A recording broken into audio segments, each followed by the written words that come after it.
Hi hello नमस्ते, मी मंदा, अंगणवाडी क्रमांक 13 चॅनलवर आपलं सहर्ष स्वागत आहे. आणि आज आपण पाहणार आहोत नवीन अपडेट पोषण ट्रॅकरचं 20.6 मध्ये आलेले नवीन बदल.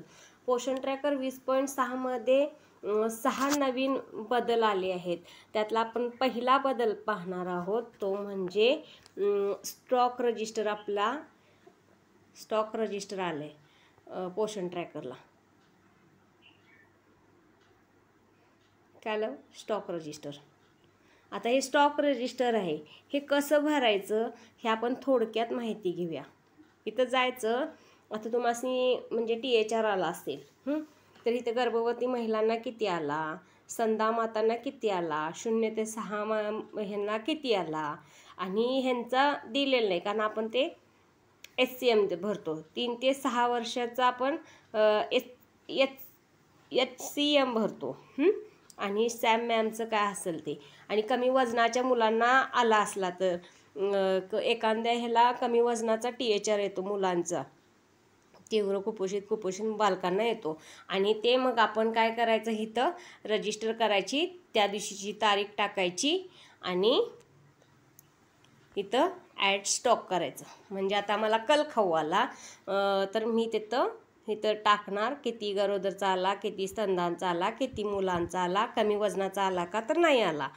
ठीक आहे. आणि कंप्लीट करणार. हा झाला पहिला बदल. आता आपण नेक्स्ट बदल पाहणार आहोत तो म्हणजे आलाय डेली ट्रॅकिंगमध्ये. आपण जिथं HCM भरतो ना तिथं बघा. आता हे HCM ओपन केलं.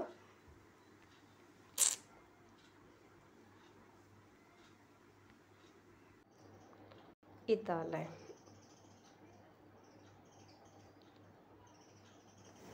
इथं तुम्हाला लक्षात येते का बघा.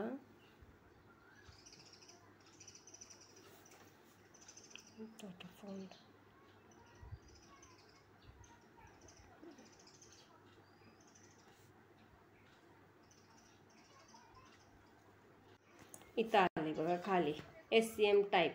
लक्षात आलं. तर इथं आपण HCM टाईप लिहायचं आहे.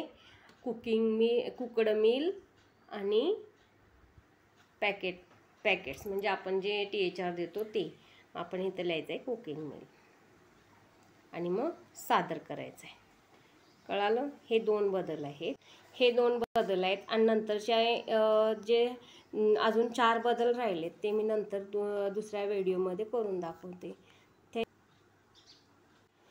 कसा वाटला व्हिडिओ नक्की सांगा. आवडला तर लाईक शेअर सबस्क्राईब करा. संपूर्ण व्हिडिओ पाहिल्याबद्दल धन्यवाद.